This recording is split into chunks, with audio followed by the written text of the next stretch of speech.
atas nikmat yang telah Allah berikan kepada kita semua. Di antaranya yaitu nikmat kita bisa menghendaki untuk bersama-sama melaksanakan sholat subuh berjamaah, dan kita berharap doa kepada Allah semua amal ibadah kita khususnya sholat berjamaah dan juga dengan kajian rutinan dicatat sebagai tambahan amal ibadah yang diterima oleh Allah Subhanahu wa Ta'ala. Serta salam mudah-mudahan tetap tercurahkan kepada junjungan kita baginda Nabi besar Muhammad sallallahu alaihi wasallam, pada para keluarganya, para sahabatnya, seluruh umatnya. Mudah-mudahan kita termasuk mati istiqomah menjalankan sunnah. Baik, alhamdulillah kita melanjutkan kembali setelah libur Ramadan, Idul Fitri. Pembahasan kemarin motivasi terkait kembali kita untuk berbicara tentang keutamaan menuntut ilmu, dan sekarang insya Allah kita akan lanjut pembahasan di dalam kitab Nashul Ibad. Sekarang sampai di bab 3 makalah yang ke-10, halaman 10 ya. Bapak-bapak anak santri, saya buka lihatnya. Halaman ke-10 baris ke-7 dari bawah. Wal maqalatul asyratu. Bismillahirrahmanirrahim. Alhamdulillah Mustafa Muhammadin sallallahu alaihi wasallam ma'rifat kitab. Syukur lahumul Fatiha. A'udzu billahi minasyaitonir rajim.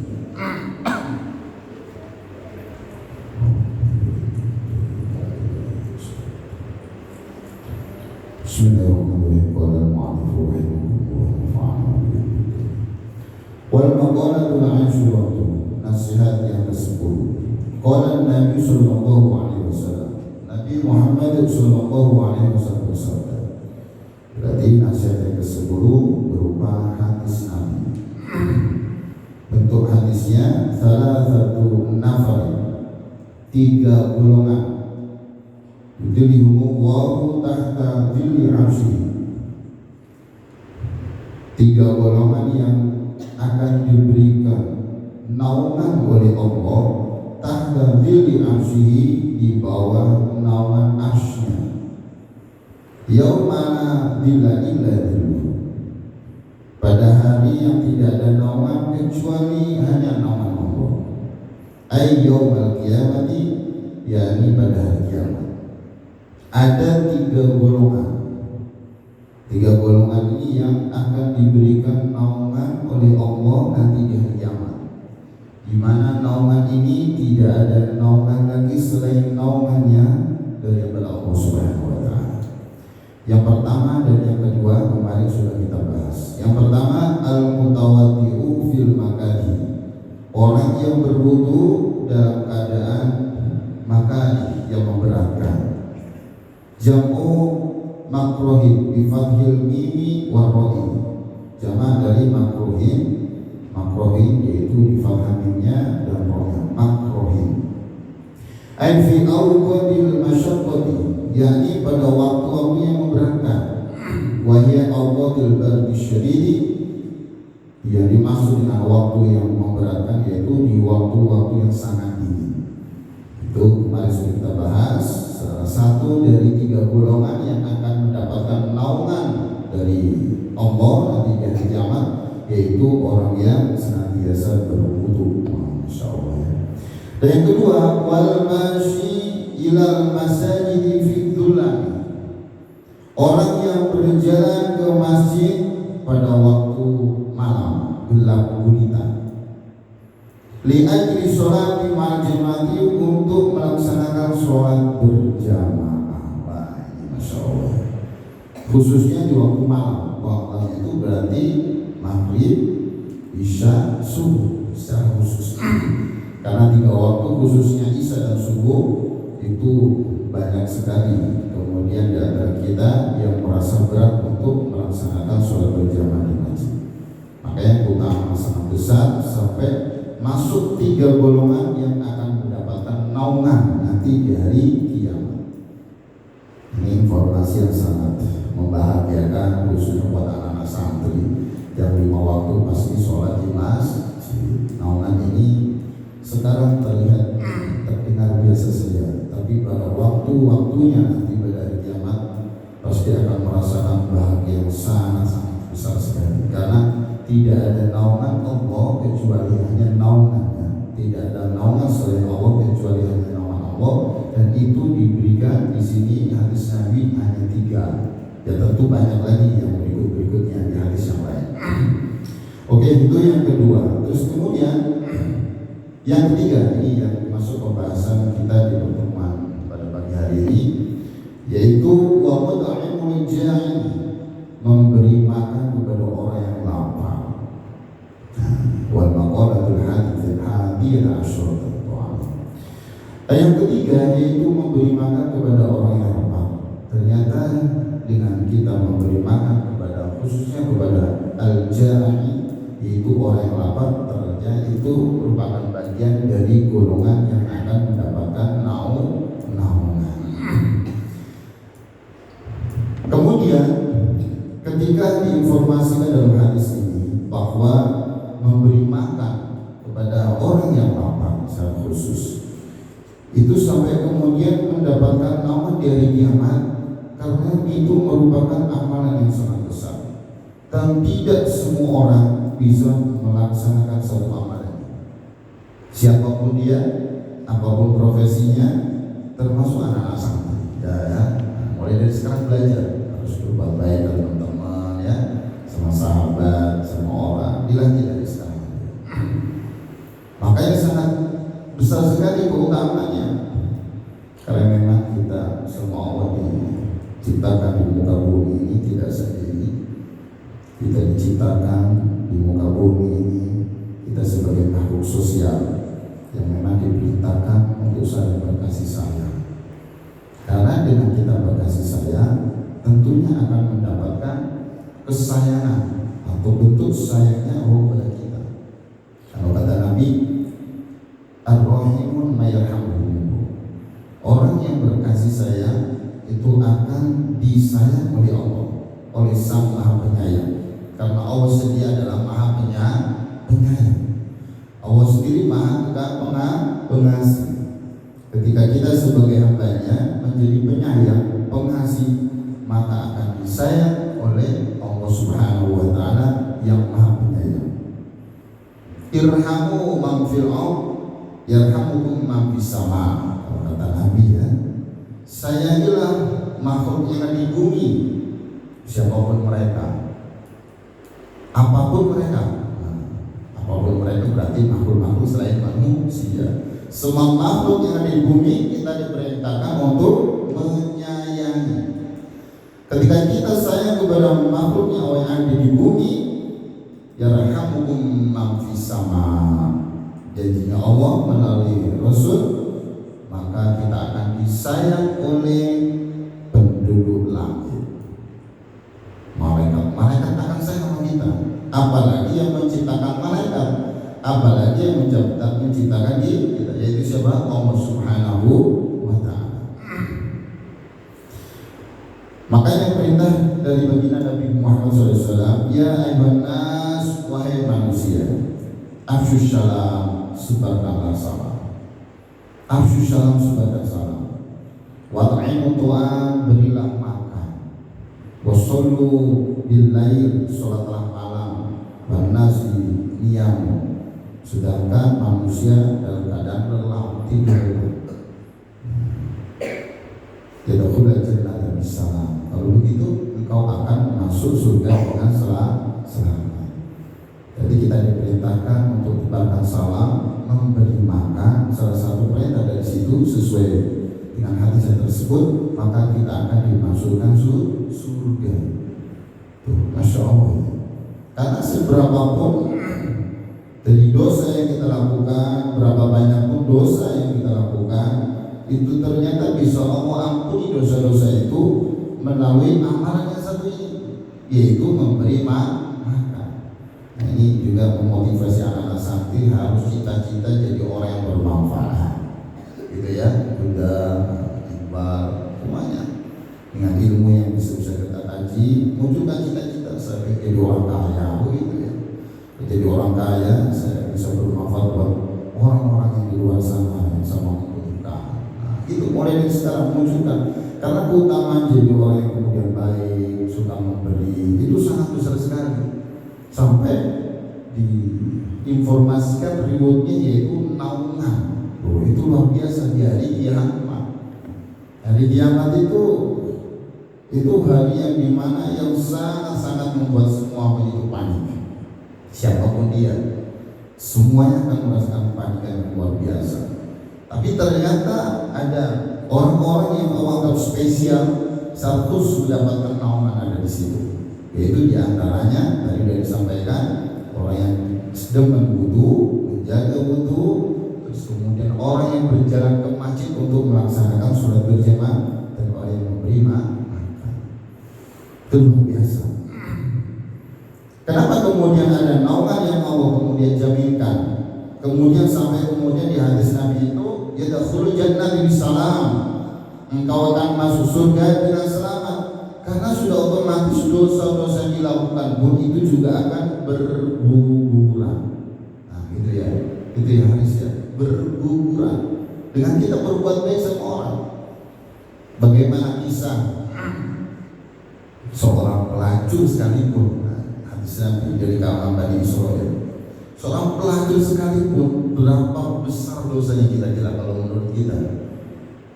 Mungkin kalau bagi kita mau belajar tentang dosa membunuh, dosa berzina, itu termasuk dosa-dosa besar.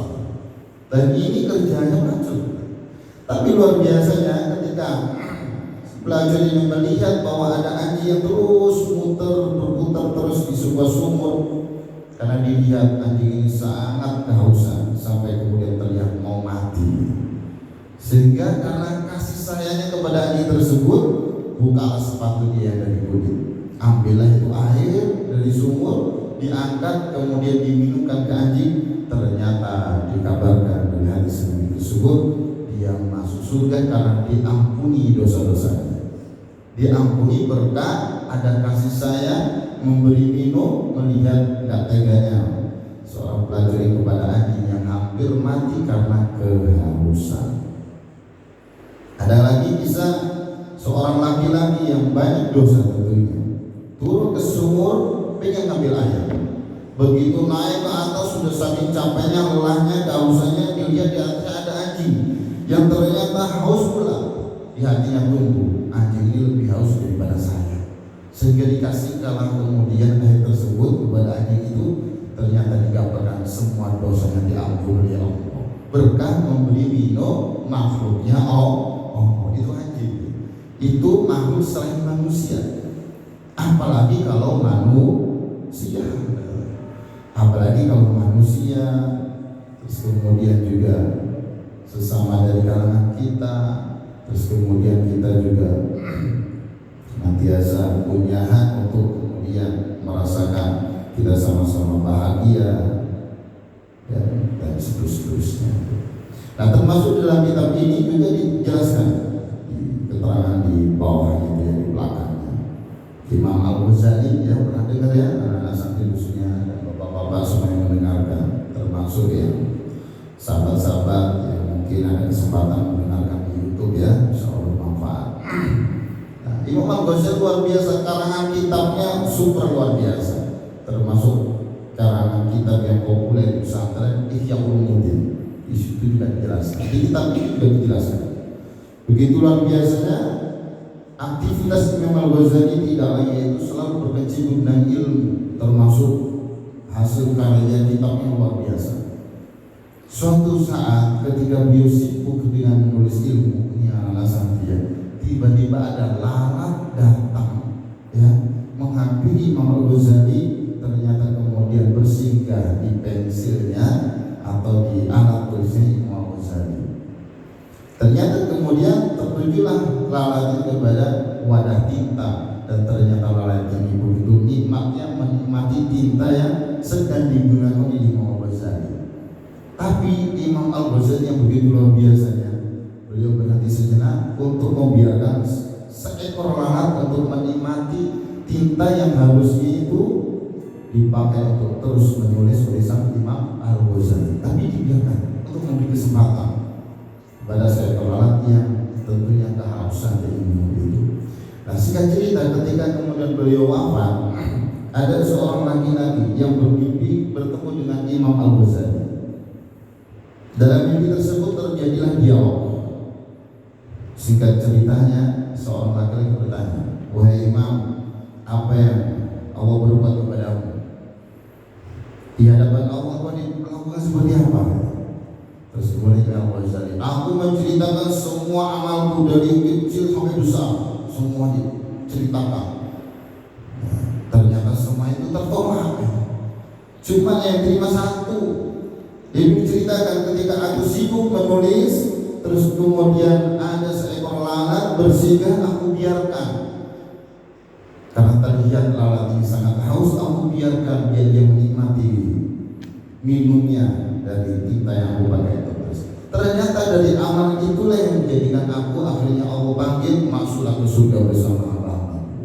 Disebabkan karena ada kasih sayang memberi minum seekor lalat yang itu pun gak disengaja, gak ada undang wahai lalat, tidak dengan sendirinya lalat itu bersinggah, tapi ternyata dengan amal itulah sehingga bisa masuk surga Allah Subhanahu wa Ta'ala. Memang kesannya kayak remeh kita berkasih sayang sama makhluknya Allah ya, sama makhluknya Allah apapun itu, termasuk semut, makhluk-makhluk yang lain. Gak boleh kemudian kita begitu enaknya membunuh, terus kemudian dan seterusnya. Kalaupun kita mau membunuh, memotong ayam, memotong hewan yang memang itu menjadi syariat untuk dipotong, dikurban dan seterusnya dengan cara yang baik, tidak boleh kemudian dengan seenaknya dan seterusnya. Karena itu ada rasa kasih sayang. Nah, begitu luar biasanya ya, diajarkan kita untuk betul-betul berkasih sayang kepada sesama kita, kepada makhluknya Allah, apalagi sesama manusia.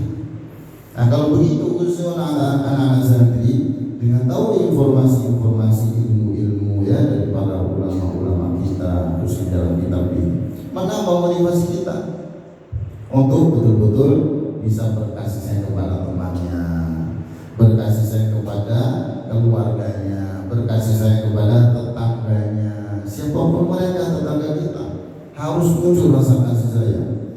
Ya, apalagi tetangga ya, apalagi sahabat langsung ya. Kalau anak-anak santri berarti tetangga dengan teman sebelahnya. Lemari satu dengan lemari sebelahnya berarti kita tetangga. Kasur satu dengan kasur sebelahnya berarti tetangga. Belajar bertetangga yang baik gitu ya. Nah, nanti biar kalau terjun ke masyarakat terbiasa bagaimana kita bertetangga, bersahabat, berkeluarga, bermasyarakat yang baik gitu. Karena tentunya khususnya untuk anak-anak santri dan semuanya kita sama-sama belajar. Kita semua Allah yang hadirkan di muka bumi ini yang tidak sendiri dan satu dengan yang lainnya itu punya hak untuk mendapatkan kebaikan-kebaikan dari kita. Kalau memang orang itu statusnya lebih dekat dengan kita, maka mereka jauh lebih banyak mendapatkan hak kebaikan dari diri kita. Misalnya kita punya saudara, berarti saudara kita punya hak lebih terhadap kebaikan yang kita berikan kepada mereka. Karena kita sama manusia harus berbuat baik. Udah saudara, terus kemudian setelah atau selain saudara kita juga sahabat juga. Selain mendapatkan kebaikan dari kita sebagai saudara, sebagai sahabat mereka mendapatkan juga. Nah, udah sahabat jadi partner kerja lagi ya. Nah, misalnya mereka punya hak juga kebaikan dari kita sebagai mitra kerja, partner kerja dan seterusnya.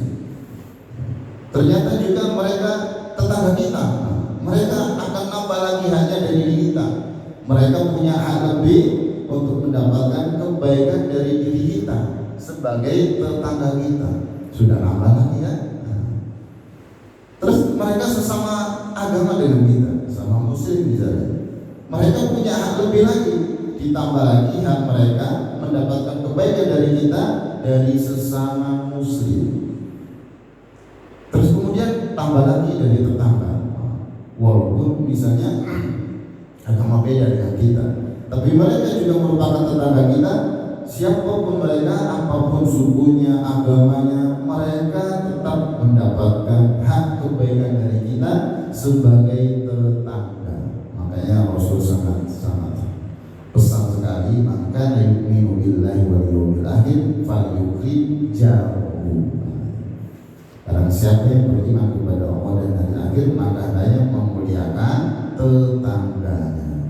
Jadi banyak kemudian yang mereka dapatkan hak kebaikan dari kita, maka itulah yang merupakan satu bagian besar untuk kita dimudahkan mendapatkan ridhonya Allah, di antaranya yaitu mendapatkan naungan nanti di hari kiamat. Begitu loh biasanya.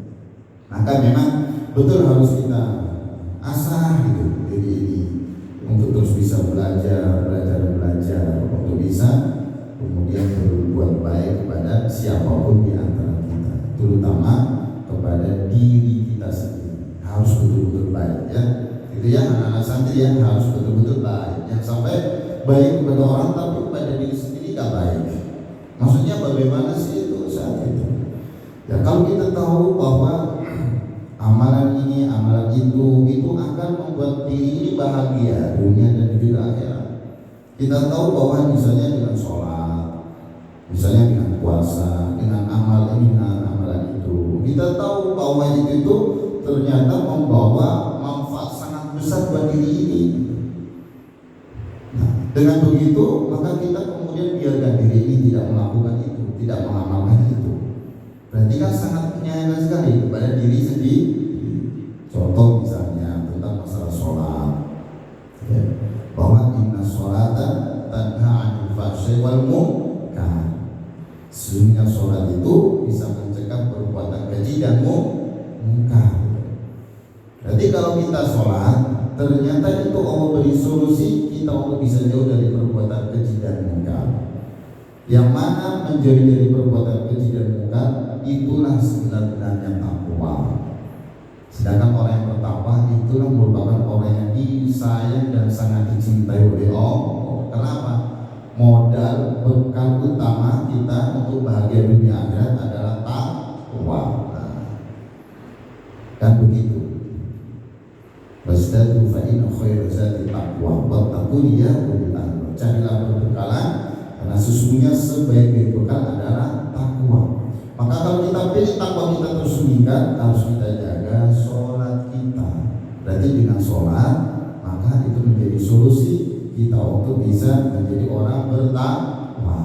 Nah dengan begitu maka kita akan tentu mendapatkan ampunan dari Allah, mendapatkan ridhonya Allah. Berarti kan saya sama diri sendiri. Itu salah satu contoh kita ya semuanya. Ya, maka harus betul-betul sayang pada diri sendiri. Karena yang mana semuanya itu pasti akan dimintai pertanggungjawaban. Yang menanggung adalah diri kita sendiri. Yang merasakan bahagianya juga diri kita sendiri. Terus kemudian yang merasakan betapa pedihnya siksaan naudzubillah itu juga diri kita sendiri. Maka dari sekarang harus cintailah diri sendiri, di antaranya dengan salah satu wasilah mencintai orang lain, mencintai makhluk Allah Subhanahu wa ta'ala. Nah, disitulah maka pentingnya dari hadis yang berbunyi tadi dengan kita kemudian akan senantiasa mendapatkan kasih sayang daripada Allah, Ar-Rahimun yarhamkumullah. Maka kalau kita berkasih sayang, maka Allah Subhanahu wa ta'ala akan berkasih sayang kepada kita. Itu janji Allah ya. Kalau dalam satu ayat itu ada wa yut'imuna ta'am ala hubbihi miskina wa yatima wa asira. Wa yut'imuna ta'am, berilah makan sesuai dengan hadis yang tersebut dalam ayat Al-Qur'an, ala hubbihi, atas apa yang kau cintai. Wa yut'imuna ta'am ala hubbihi miskina wa yatima wa asira, pada orang-orang miskin, pada anak yatim dan orang yang tertawan. Karena di situ ada apresiasi besar, yaitu sesuai hadis Nabi sini, yaitu akan disediakan naungan nanti di hari kiamat. Masya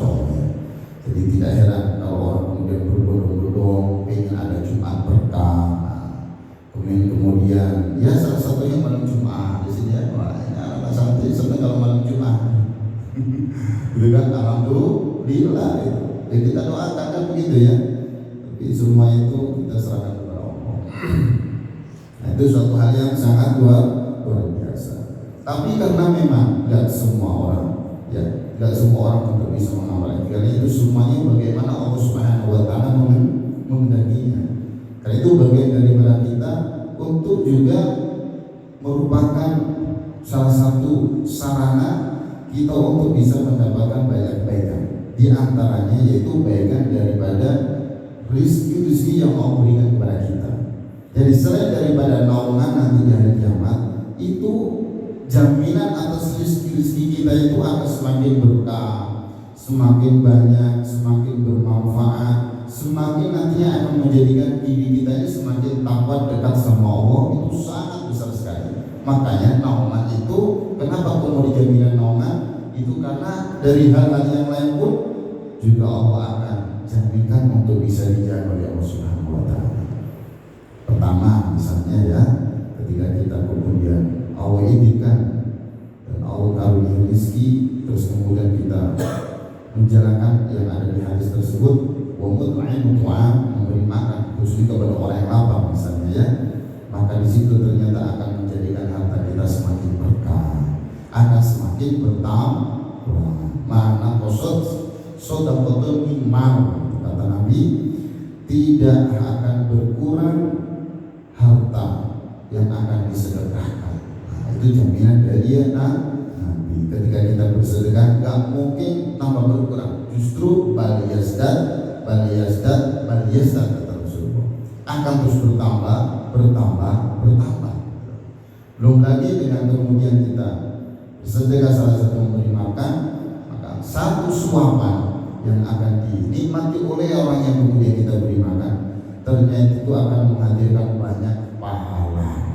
Salah satunya kalau dalam ayat Al-Quran, matsalul ladzina yunfiquna, apa bil? Lanjutin bil.